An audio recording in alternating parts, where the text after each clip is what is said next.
Hello everyone. क्या आपको पता है कि आपकी जो वेइंग मशीन है वो आपका वेट नहीं बताती है? कैसे?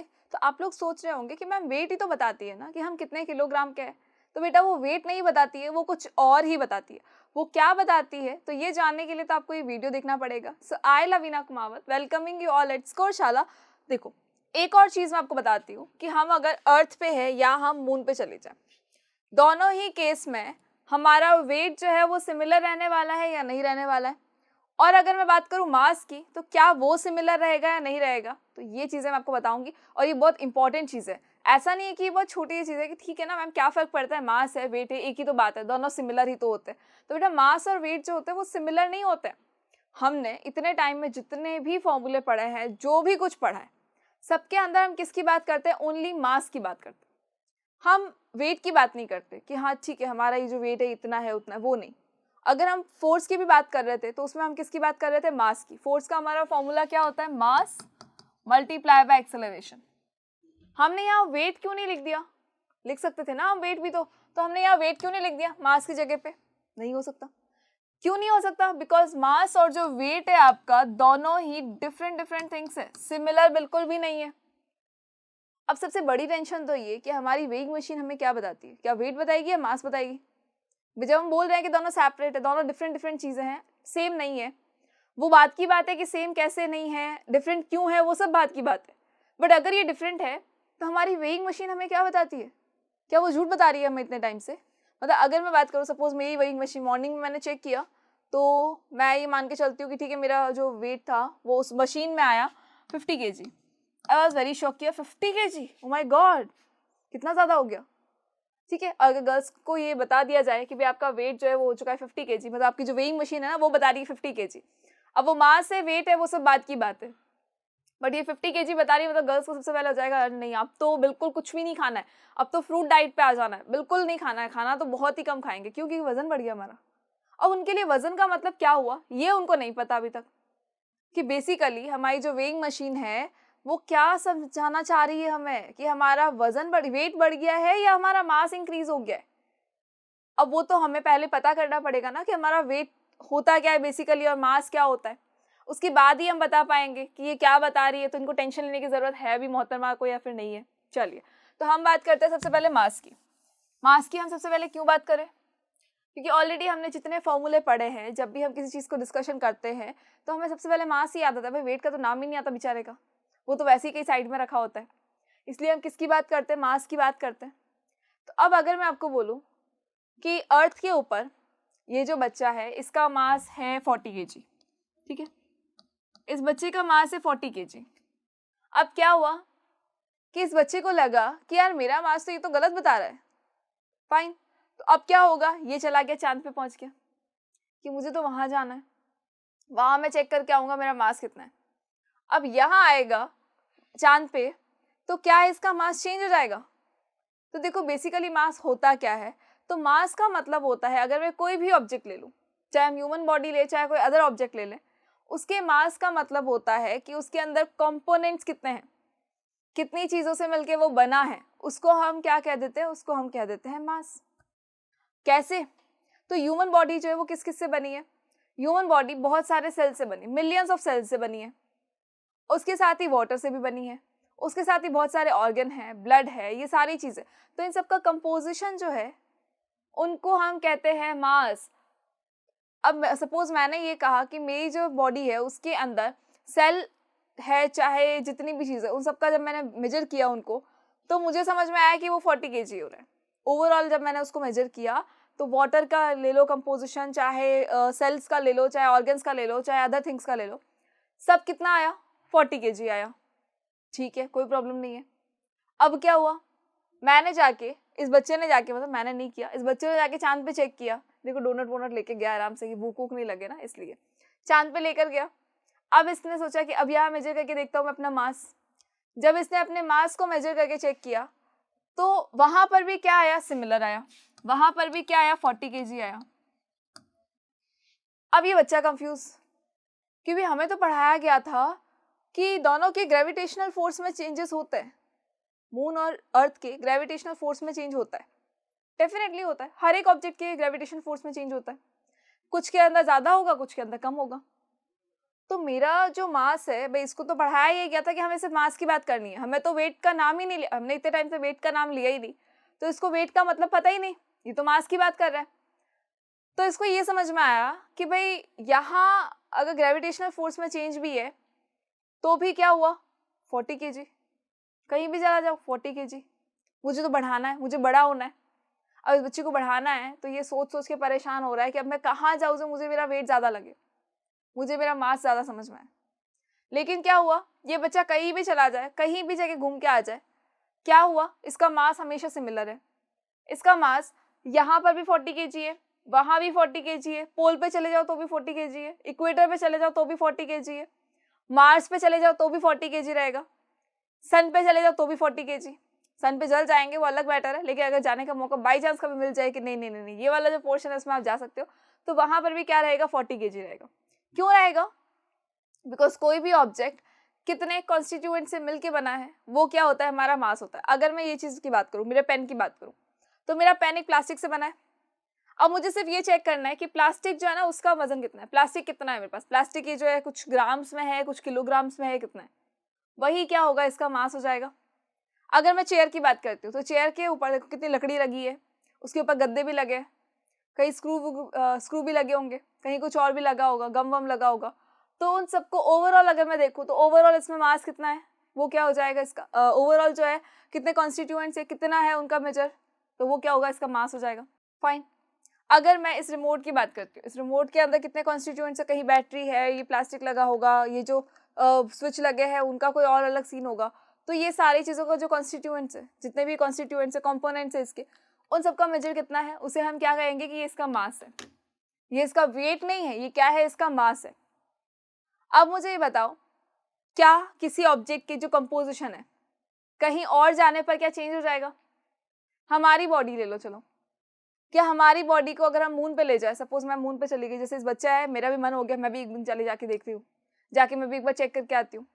जब मैं मून पे गई तो क्या मेरी बॉडी के हाथ में से कुछ सेल्स गायब हो जाएंगे, पैर में से कुछ सेल्स गायब हो जाएंगे, क्या मेरी बॉडी का कंपोजिशन चेंज हो जाएगा कि नहीं। पहले जब मैं वहां पे थी तो हो सकता है कि मेरे पास में ना 1 करोड़ मिलियन सेल थे, ठीक है, पर जैसे ही मैं यहाँ मून पे आ गई वैसे ही क्या हो गया, 100 करोड़ जो सेल्स थे ना वो कम हो गए। पॉसिबल है, बिल्कुल नहीं है। मेरी बॉडी में जो वाटर है, वाटर का कॉन्स्टिट्यूएंट है कि मेरी बॉडी जो है वो 60-70% वाटर से बनी है। अगर मैं मून पे जाऊंगी तो क्या उसका रेशियो 20% हो जाएगा, बिल्कुल नहीं। ऑर्गन्स है, क्या मून पे जाते ही मेरा कोई एक आध ऑर्गन कम हो जाएगा या ज्यादा हो जाएगा, क्या, बिल्कुल भी नहीं होगा। ऐसा तो बिल्कुल नहीं हुआ। इसका मतलब जो भी ऑब्जेक्ट जिस भी कंपोजिशन से बना है, जितने भी कॉन्स्टिट्यूएंट से बना है, उसका जो भी मेजर है वो किसी भी प्लेस पर जाने से वेरी नहीं करेगा, वो सारे ही प्लेसेस पर सिमिलर रहेगा। आप चाहे मून पर चेक कर लो, चाहे मार्स पर चेक करो, अर्थ के इक्वेटर पे, पोल पे चेक कर लो, कहीं और जाके चेक कर लो, दुनिया के किसी कोने में जाके चेक कर लो, हमेशा उसके जो मास का कॉन्स्टिट्यूएंट होगा वो सिमिलर रहेगा। बिल्कुल सही बात है ये तो। दैट मीन्स कि जो कॉन्स्टिट्यूएंट है हमारी बॉडी का, जो कंपोजिशन है किसी ऑब्जेक्ट का, उसे ही हम क्या कह देते हैं, मास कह देते हैं। और वो जो मास है वो कहीं पर भी जाने के बाद भी चेंज नहीं होगा, वो हमेशा क्या रहेगा, सिमिलर रहेगा। तो यहाँ अगर उसका मास 40 kg है और यहाँ अगर 40 kg है तो घबराने की जरूरत नहीं है, क्योंकि मास तो 40 kg ही रहेगा। अब इसको बेचारे को अपना मास बढ़ाना है उसको, दैट इज वाई ये क्या कर रहा है, कंटिन्यूस डोनट खाया जा रहा है, शुगरी प्रोडक्ट है तो डेफिनेटली उसका मास तो बढ़ेगा ही बढ़ेगा, ये सोच रहा है। बट क्या बढ़ेगा या नहीं बढ़ेगा वो तो बात की बात है। लेकिन हाँ, हमें सिर्फ अभी कितना याद रखना है कि मास क्या होता है, कोई भी ऑब्जेक्ट का जो कंपोजिशन होता है उसी के मेजर को हम क्या कह देते हैं, मास कह देते हैं। और वही मास जो है किसी भी जगह पर जाने के बाद भी चेंज नहीं होगा। एंड मास की जो एसआई यूनिट होती है वो होती है हमारी किलोग्राम। मास की एसआई यूनिट क्या होती है, किलोग्राम होती है। चलिए नाउ देखो, it is one of the fundamental quantities in physics and the most basic property of matter। ये most basic property है मैटर की। क्यों है ये प्रॉपर्टी मैटर की, तो मैटर बेसिकली क्या होता है, जिसका कोई ना कोई मास हो, जो एक स्पेस लेता हो, ऑक्यूपाई करता हो, कोई ना कोई मास होना उसका बहुत ज़रूरी है। अब अगर मैं आपको बोल रही हूँ पेन है, इसका मास मतलब मैं मान के चलती हूँ 20 ग्राम है, ठीक है, 20 या 30 ग्राम मैं मान के चलती हूँ, तो इसके मास का मतलब क्या हुआ इसके अंदर जितना कंपोजिशन है वो। अगर इसका कंपोजिशन 0 हो जाता है, मतलब इसके अंदर कोई प्लास्टिक नहीं है, कोई लकड़ी नहीं है, कुछ रबड़ वबड़ कुछ भी नहीं है, अंदर कोई रिफिल नहीं है, कुछ भी नहीं है इसके अंदर, इसका मतलब क्या हो गया? ये मैटर है ही नहीं, प्रेजेंट ही नहीं करता ये तो मैटर। कोई भी मैटर को प्रेजेंट करने के लिए क्या होना चाहिए? उसका मास बहुत ज़्यादा ज़रूरी है। चलिए, तो ये मैटर की एक प्रॉपर्टी होती है mass. We can define mass as the measure of the amount of matter in the body. कितने अमाउंट ऑफ मैटर है किसी बॉडी में, कितना कंपोजिशन है उसका, कितना कॉन्स्टिट्यूएंट है उसके अंदर, कितना मेजर है उस कॉन्स्टिट्यूएंट का, उसी को हम क्या कहते हैं? मास कहते हैं किसी बॉडी का। एज आई टोल्ड यू कि हमारी बॉडी के अंदर जितने सेल्स है, जितना वाटर है, जितने ऑर्गन्स है, जो भी कॉम्पोनेंट्स है हमारे, उन सबके मेजर को हम क्या कहते हैं? कि हमारा मास है। इसके अंदर प्लास्टिक के मेजर को हम क्या कहेंगे? कि उसका मास है। एक चेयर के जो उसके अंदर लकड़ी लगी है, चाहे गद्दे लगे, चाहे कुछ भी लगा है, उन सब कॉम्पोनेंट्स के मेजर को हम क्या कह देते हैं? कि उस चेयर का मास है। फाइन। और मास की ऐसा यूनिट क्या होती है? किलोग्राम होती है। आई होप कि यहाँ तक आपको क्लियर हो गया कि एक्चुअली हमारा मास होता क्या। एंड आई होप कि अब आपको बहुत अच्छे से पता है कि मास कहीं पर भी जाने के बाद भी चेंज नहीं होने वाला है, चाहे कुछ भी हो जाए। चलो नाउ अब आ जाते हैं हमारे वेट पे। वेट पर आए, देखो कितने सुंदर सुंदर सा ना, हमारी अर्थ कितनी क्यूट लग रही है, मून सन कितने क्यूट क्यूट से लग रहे हैं ना। अब क्या होगा? सपोज एक गर्ल है, ठीक है, एक गर्ल है, पिंक कलर तो मेरे पास है नहीं, है मेरे पास पिंक कलर, चलो हम पिंक कलर से बनाते हैं उस गर्ल को, ठीक है। ये है एक गर्ल। आप सोच रहे होंगे मैम ये तो रेडिश जैसा ही लग रहा है, ठीक है ना, मान लो आपकी पिंक कलर है। चलो हम देखते हैं हमारे पास पिंक कलर है क्या। बिल्कुल है हमारे पास पिंक कलर। तो हमने पिंक कलर से क्या किया? एक गर्ल को बनाया। अब ये जो गर्ल है, इसने क्या किया? अर्थ पे अपना वेट चेक किया। वेट चेक किया तो क्या हुआ? वेट यहाँ पर तो कुछ और आया अर्थ पर, लेकिन कहीं और जाने के बाद चेक करा तो फिर कहीं और कुछ और ही आया, फिर चेंज हो गया हमारा वेट। कैसे चेंज हो गया? तो वेट हमारी बॉडी का कंपोजिशन बिल्कुल नहीं होता है। वेट हमारी बॉडी का कंपोजिशन नहीं होता है, तो फिर ये होता क्या? ये वेट होता है, वेट इज इक्वल टू होता है mass multiply by G, that is acceleration due to gravity.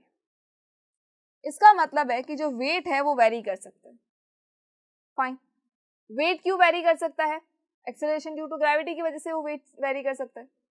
जहां पर ग्रेविटेशनल फोर्स ज्यादा होगा वहां पर क्या हो जाएगा? वेट ज्यादा हो जाएगा। जहां पर ग्रेविटेशनल फोर्स जो है कम होगा, एक्सेलरेशन ड्यू टू ग्रेविटी कम होगा, वहां पर मेरा वेट भी क्या हो जाएगा? कम हो जाएगा। कैसे? तो बेसिकली वेट क्या होता है? वेट ये होता है कि जब कोई भी जो ऑब्जेक्ट है एक दूसरे को अपनी तरफ अट्रैक्ट करते हैं, हमें पता है, लेकिन हम किसकी तरफ अट्रैक्ट हो जाते हैं? अर्थ की तरफ अट्रैक्ट हो जाते हैं। अर्थ क्या कर रही है? हमारे ऊपर एक ग्रेविटेशनल पुल लगाती है, एक ग्रेविटी लगा रही है। जो ग्रेविटेशनल फोर्स लगा रही है हमारी बॉडी के ऊपर अर्थ, उसी को हम कह देते हैं कि वो क्या है? वेट है। जितना ज्यादा वो खींचेगी उतना ज्यादा हमारा वेट होगा, जितना ज्यादा वो हमें छोड़ देगी उतना ही कम हमारा वेट हो जाएगा। इसका तो मतलब ये हुआ कि अगर हम यूनिवर्स में जाते हैं तो हमारा वेट 0 हो जाएगा। Is it possible? बिल्कुल हो सकता है। तो गर्ल्स को, किसी को ऐसे लग रहा है ना कि हमारा वजन बहुत ज्यादा है, वेट बहुत ज्यादा है, मेरा मास बहुत ज्यादा है, ये बहुत ज्यादा है, वो बहुत ज्यादा है, कोई दिक्कत नहीं है, यूनिवर्स में चले जाओ, बहुत हल्का फील करेंगे हम कि वेट होगा ही नहीं, वेट 0 हो जाएगा। फाइन। चलिए देखो, it is the measure of the force of gravity acting on it. क्या बोल रहा है वेट? हमारा वेट ये होता है कि जो फोर्स हमारा फोर्स जो वर्क कर रहा है, मतलब जो अर्थ के ऊपर, अर्थ की वजह से जो हमारे ऊपर एक फोर्स लग रहा है, उसी फोर्स को हम क्या कह देते हैं? उसी फोर्स को हम कह देते हैं वेट। वही क्या है? उस वेट का हमारे मेजर है। एज आई टोल्ड यू कि जो वेट होता है, चलिए जो वेट है, वेट को हम डिनोट करते हैं W से। और अभी हमने क्या कहा कि जो फोर्स लग रहा है, जो ग्रेविटेशनल फोर्स लग रहा है ना हमारा, उसी को, वही क्या है? वेट का मेजर है।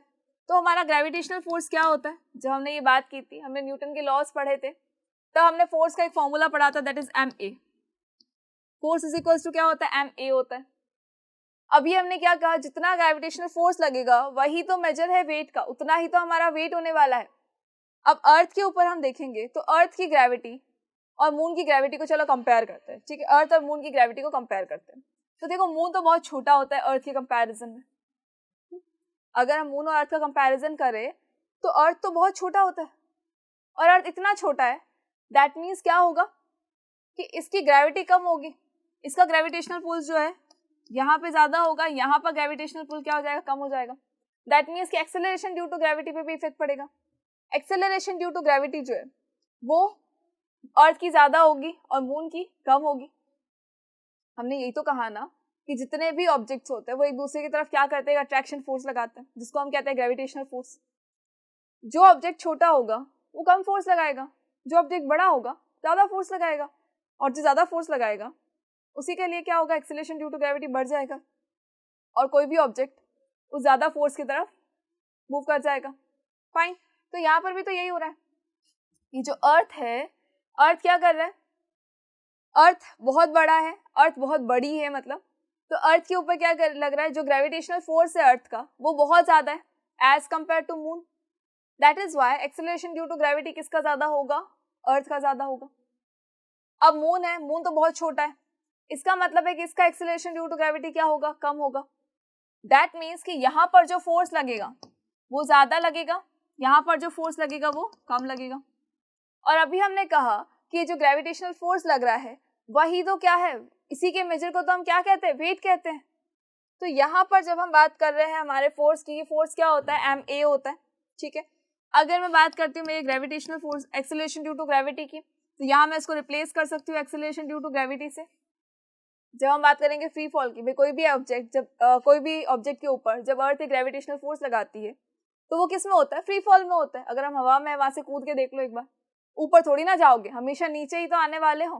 फाइन, कहीं से भी कूदते हो नीचे की तरफ ही मूव करोगे। एप्पल भी तो नीचे ही आके गिरा था, इसी चक्कर में तो इतना कुछ हम पढ़ रहे हैं। तो वो जो एप्पल गिरा था नीचे, किसकी वजह से गिरा था, एक्सेलरेशन ड्यू टू ग्रेविटी की वजह से गिरा था। फाइन, ग्रेविटेशनल फोर्स की वजह से आया था वो नीचे।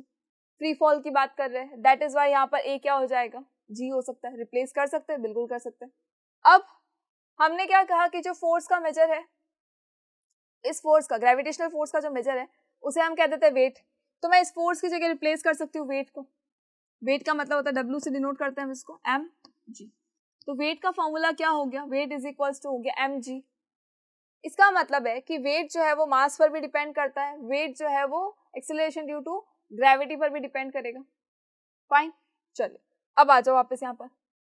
अगर हमने बोला कि W इज इक्वल्स टू क्या होता है, mg होता है, तो एक पर्टिकुलर ऑब्जेक्ट का मास तो कभी चेंज होता ही नहीं है। हमने अभी अभी पढ़ा है ना कि मास क्या होता है, कंपोजिशन है। किसी ऑब्जेक्ट के अंदर कितना मैटर है उसी का वही कंपोजिशन जो है उसी को हम क्या कहते हैं, मास कहते हैं। अब ये जो मास है ये तो चेंज हो ही नहीं रहा है, मास तो चेंज हो ही नहीं रहा किसी ऑब्जेक्ट का। मैंने बोला एक पर्टिकुलर ऑब्जेक्ट ले लिया मैंने, उसका मास चेंज नहीं हो रहा, उसका मास कांस्टेंट है। तो अब ये जो W है ये किस पे डिपेंड करेगा, ये डायरेक्टली प्रोपोर्शनल है किसके, एक्सेलरेशन ड्यू टू ग्रेविटी के। जहां एक्सेलरेशन ड्यू टू ग्रेविटी ज्यादा होगा वहां पर क्या होगा, वेट भी ज्यादा हो जाएगा, और जहां पर एक्सेलरेशन ड्यू टू ग्रेविटी कम होगा वहां पर क्या होगा, वेट भी कम हो जाएगा। अब यहाँ आ जाओ फिर से, यहाँ मून का देखो एक्सेलरेशन ड्यू टू ग्रेविटी कैसा ज्यादा है। मून का अगर एक्सेलरेशन ड्यू टू ग्रेविटी ज्यादा है, सॉरी अर्थ का, मून का नहीं अर्थ का, अर्थ का अगर gravitation acceleration due to gravity अगर ज्यादा है, दैट मीन्स क्या होगा, फोर्स भी ज्यादा लग रहा है इसके ऊपर। इसका मतलब है यहाँ पर जो होगा वो वेट भी ज्यादा होगा। अगर हम बात करें मून की, तो मून के ऊपर एक्सेलरेशन ड्यू टू ग्रेविटी कम है, बिकॉज ये तो बेचारा छोटा सा है ना अर्थ के कंपैरिजन में। इतना छोटा सा मून है हमारा अर्थ के कंपैरिजन में, तो जो इतना छोटा मून है तो एक्सेलरेशन ड्यू टू ग्रेविटी भी क्या होगा, एज कंपेयर टू अर्थ कम होगा। दैट इज वाई कि फोर्स भी इसका क्या लग रहा है, कम लग रहा है इसके ऊपर। इसका मतलब है कि जो W होगा वो भी कितना हो जाएगा, कम हो जाएगा। एक पर्टिकुलर ऑब्जेक्ट की बात कर रही हूँ मैं, इस गर्ल की बात करती हूँ, पिंक पिंक सी जो छोटी सी गर्ल क्यूट सी, इसकी बात करते हैं। तो ये जो गर्ल है, इस गर्ल ने क्या किया, यहाँ पर जब अपना वेट चेक किया तो इसको लगा कि अच्छा मेरा वेट तो यहाँ पर आया है 40 kg आ गया, ठीक है, यहाँ इसका वेट आया है 40 kg। She was very happy कि ओहो 40 kg, ठीक है फाइन। जब इसने क्या किया, ये वहां चली गई मून पे, अब क्या होगा, इसका वेट और कम हो जाएगा, यहाँ और खुश हो गई है। अब क्या हुआ, थोड़े टाइम बाद इस लड़की ने फिर से चेक किया, इस लड़की ने फिर से ना मून पे ही चेक किया। तो मून पे जब चेक किया तो इसका जो वेट आया, ठीक है, वो आया और 30 kg आया इसका वेट। फाइन, अब तो ये बहुत खुश हो गई कि चलो ठीक है, अब मैं जाऊंगी अर्थ पे वापस और मैं क्या बन जाऊंगी, एक सुपर डुपर मॉडल बन जाऊंगी। फाइन, ओके केजी नहीं लेता, ठीक है, ओनली 30 ले रही हूँ मैं यहाँ पे, 30 आया इसका वेट। हम यूनिट की बात करेंगे बाद में। फाइन, अब ये बहुत खुश हो गई कि वाह, मैं तो सुपर मॉडल बन सकती हूँ, इतना तो स्लिम फिगर है मेरा, है ना। तो यहाँ पर क्या होगा, जब ये यहाँ पे आएगी तो अब इसका जो वेट है वो कितना हो जाएगा, इसका वेट चेंज होना चाहिए। हमने कहा कि इसका जो मास था वो है 30 kg। अब हम थोड़ा सा चेंज कर देते हैं इसके अंदर, हम ये कर लेते हैं कि इसका जो मास है ना वो 30 kg आया वहां पर। हमने इस लड़की को यहाँ पर बताया कि तेरा मास जो है वो 30 kg है। इसको हमने वेट के बारे में कुछ नहीं कहा, इसको हमने सिर्फ ये क्या कहा कि इसका जो मास है ना वो मून पे कितना है, 30 kg है। अब जब वो अर्थ पे आएगी और वो फिर से अगर अपना वेट मेजर करना चाहेगी, इस बार उसने क्या किया, उसको वो टर्म तो याद रहा नहीं मास, उसने बोला मेरा वेट मेजर कर दो।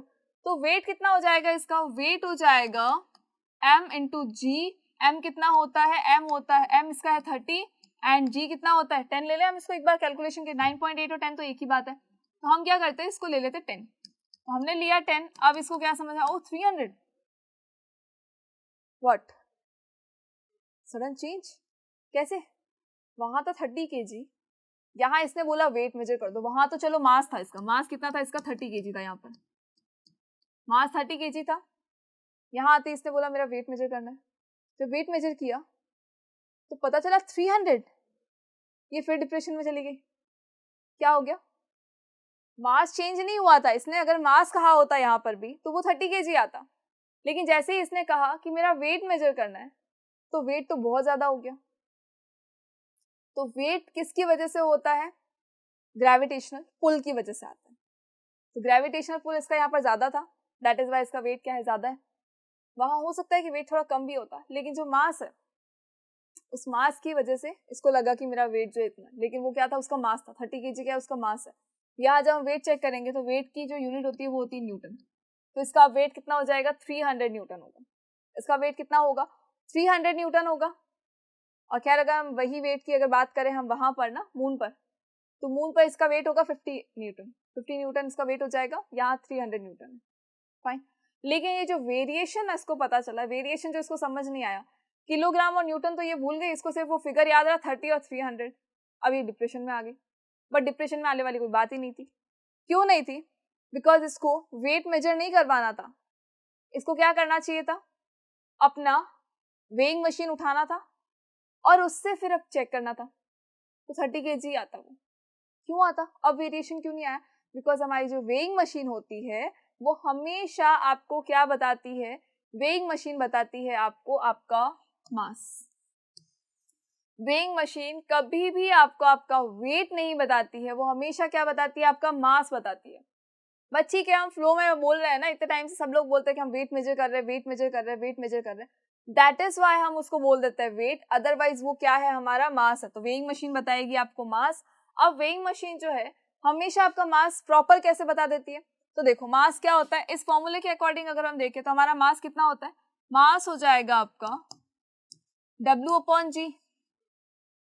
तो इस वेइंग मशीन के अंदर क्या होता है, एक चिप लगी होती है, वेइंग मशीन में एक चिप लगी होती है जो क्या करती है, जो भी आपका वेट आता है, बिकॉज वेट तो किसके अकॉर्डिंग आएगा, ग्रेविटेशन पुल के अकॉर्डिंग आएगा, है ना। तो अब जो वेट जितना भी आता है उसको जी से डिवाइड कर देती है। एक मशीन में एक चिप लगी है, वेट जितना भी आएगा उस आपका, उसको वो जी से डिवाइड कर देगी। वो जी से डिवाइड करते ही क्या हो जाएगा, आपको क्या मिल जाएगा, आपका मास मिल जाएगा। इसीलिए जो वेइंग मशीन होती है आपकी, वो कभी भी आपका वेट नहीं बताती है, वो हमेशा आपका मास बताती है कि आपकी बॉडी के जो कंपोनेंट्स है, आपकी बॉडी के जो कॉन्स्टिट्यूएंट्स है वो कितने हैं। इसीलिए वो हमेशा किस में आता है, किलोग्राम में आता है। कभी भी जो आपकी वेइंग मशीन है वो न्यूटन में वैल्यूज नहीं बताती है, वो हमेशा किलोग्राम में बताती है, बिकॉज ये आपको मास बता रही है, ये आपको वेट नहीं बता रही है। आई होप कि इतनी चीज आपको क्लियर हो गई है। चलिए, अब ये तो समझ में आ गया है कि हमारा जो मास होता है वो वेरी नहीं करता, क्योंकि हमारी बॉडी के कंपोनेंट्स वेरी नहीं करते, बट जो वेट है वो वेरी करता है। वेट अर्थ पे अगर ज्यादा है तो मून पे चले जाओ कम हो जाएगा। क्यों हो जाएगा, because of gravitation. I hope कि इतनी चीज आपको क्लियर हो गई है। चलिए, सो फॉर्मूला आपको समझ में आ ही गया है। अब आ जाइए मास और वेट में डिफरेंस क्या होता है। अगर मैं आपको डिफरेंस पूछूं तो आप खुद ही बता देंगे कि मास जो है वो चेंज नहीं होता है, लेकिन वेट चेंज होता है, according to the gravitational pull change होता है। मास क्या होता है, बॉडी का कंपोजिशन होता है। वेट क्या है, जो फोर्स लगाया गया है, जो फोर्स लग रहा है ना, जो अर्थ हमारे ऊपर एक फोर्स लगा रही है, वही क्या है, वेट है हमारा। फाइन, चलिए वेट को हम मेजर किस में करते हैं? न्यूटन्स में, क्योंकि फोर्स भी क्या होता है? न्यूटन ही होता है। फोर्स की जो यूनिट होती है वो न्यूटन होती है, दैट इज वाई वेट की यूनिट भी क्या होगी? न्यूटन होगी। लेकिन मास की यूनिट क्या होती है? किलोग्राम होगी। चलिए, mass can never be zero, mass कभी भी जीरो नहीं हो सकता। अगर मास जीरो है दैट मीन्स वो मैटर एग्जिस्ट ही नहीं करता। अगर मैं यहाँ बोल दूं कि यहाँ पर है ना एक प्राइवेट जेट रखा है मेरा, अरे भी कुछ है ही नहीं, कहाँ से रखा है? दिख रहा है क्या? नहीं दिख रहा है। मास कुछ है क्या? मैंने बोला नहीं, मास तो उसका जीरो है। अरे जब वो चीज एग्जिस्ट ही नहीं करती है, जब कोई पार्टिकल ही नहीं होगा वहां पर, तो वो पूरी ऑब्जेक्ट कैसे हो सकता है पूरा का पूरा? इसका मतलब है मास जो है वो कभी भी जीरो नहीं हो सकता। अगर कोई ऑब्जेक्ट है तो उसका मास जरूर होगा। मैंने कहा ना, कोई भी जो मैटर होता है उसका मास जरूर होता है और वो कोई ना कोई स्पेस जरूर ऑक्यूपाई करता है। अब चाहे वो बिल्कुल एक छोटा सा एटम ही क्यों नहीं हो, उसका एक पर्टिकुलर मास जरूर होगा। तो मास कभी जीरो नहीं हो सकता। Weight can be zero as in space if no gravity acts upon an object, its weight becomes zero. Weight zero कब होगा? जब ग्रेविटेशनल पुल नहीं होगा। बिकॉज हमने क्या कहा, वेट क्या होता है? फोर्स का मेजर है।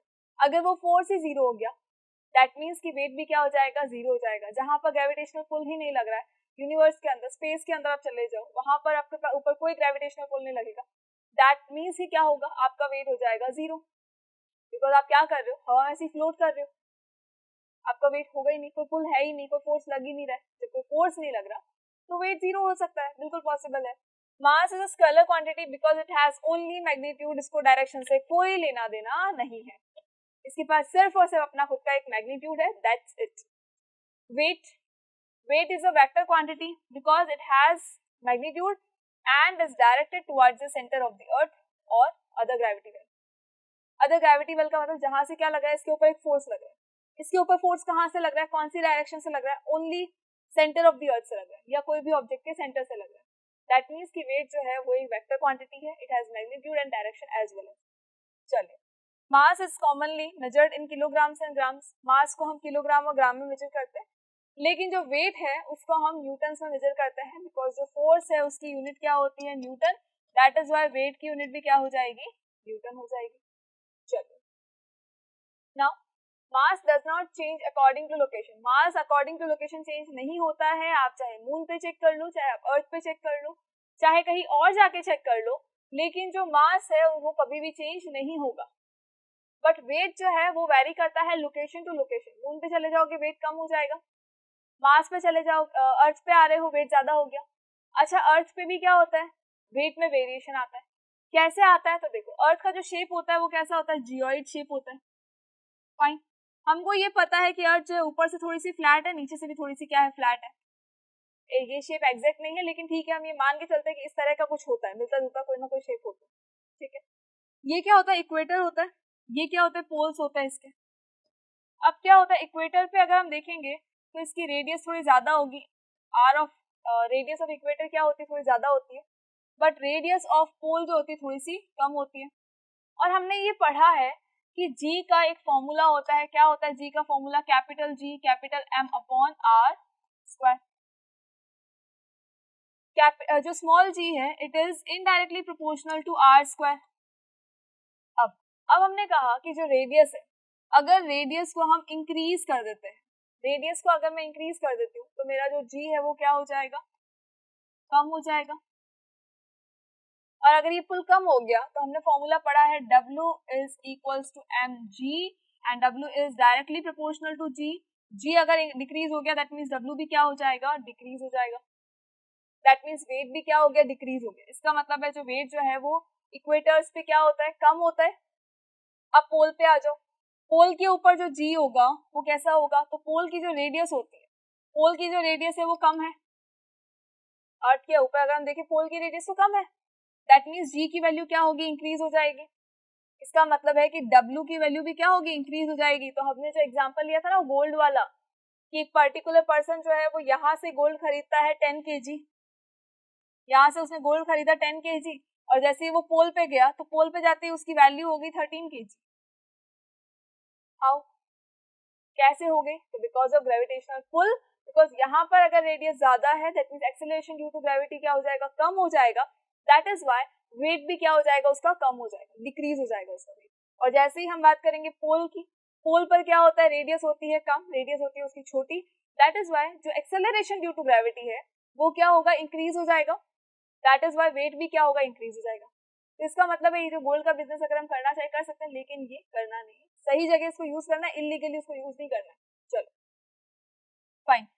अब द मास में be measured using ordinary balance. Ordinary balance को यूज करके हम क्या कर सकते हैं, मास को मेजर कर सकते हैं। लेकिन अगर वेट को मेजर करना है तो स्प्रिंग बैलेंस का यूज करना पड़ेगा, ताकि पता चले ना कितना फोर्स लग रहा है, जिससे हमें क्या पता चल जाएगा कि इसका वेट कितना है। अगर हम बात करेंगे मास की, तो मास तो बहुत सिंपल है, कोई प्रॉब्लम ही नहीं है। वेइंग मशीन ले वो मास ही बताएगी भाई, वो आपको वेट कभी नहीं बताती है, वो हमेशा आपको मास बताती है। लेकिन हाँ, हम ये नहीं बोल सकते ना कि वो हमें मास बता रही है कि हमारा मास इतना है। ठीक है, हम फ्लो में सबको यही बोलते हैं, वेट है तो वेट ही बोलो फिर। चलिए, आई होप कि आपको ये क्लियर हो गया है। सो देखो, इसमें भी यही है। अगर हम अर्थ और मार्स की भी बात कर ले, देखो मार्स कितना है, यहाँ पर 50 केजी है, मार्स यहाँ पर 50 केजी। मास कहीं पर भी आप चले जाओ पूरे यूनिवर्स के अंदर, सब जगह पर सिमिलर रहेगा, बिकॉज आपकी बॉडी का कंपोजिशन या कोई ऑब्जेक्ट की बॉडी का कंपोजिशन कभी भी चेंज नहीं होने वाला है। ऐसा नहीं होता है कहीं और गए तो इसका एक पैर निकाल के साइड में रख दिया हमने तो मास कम हो गया, बिल्कुल पॉसिबल नहीं है। लेकिन जो वेट होता है वो वेरी करता है according to the gravitational pull. I hope कि इतनी चीज आपको क्लियर हो गई है। सो अगर ये क्लियर है, दैट मीन्स कि आपको मास और वेट का भी जो डिफरेंस होगा ना, वो आपको बहुत अच्छे से समझ में आ गया होगा। चलिए, अब हम मिलते हैं हमारे नेक्स्ट वीडियो में एक नए टॉपिक के साथ में। तब तक के लिए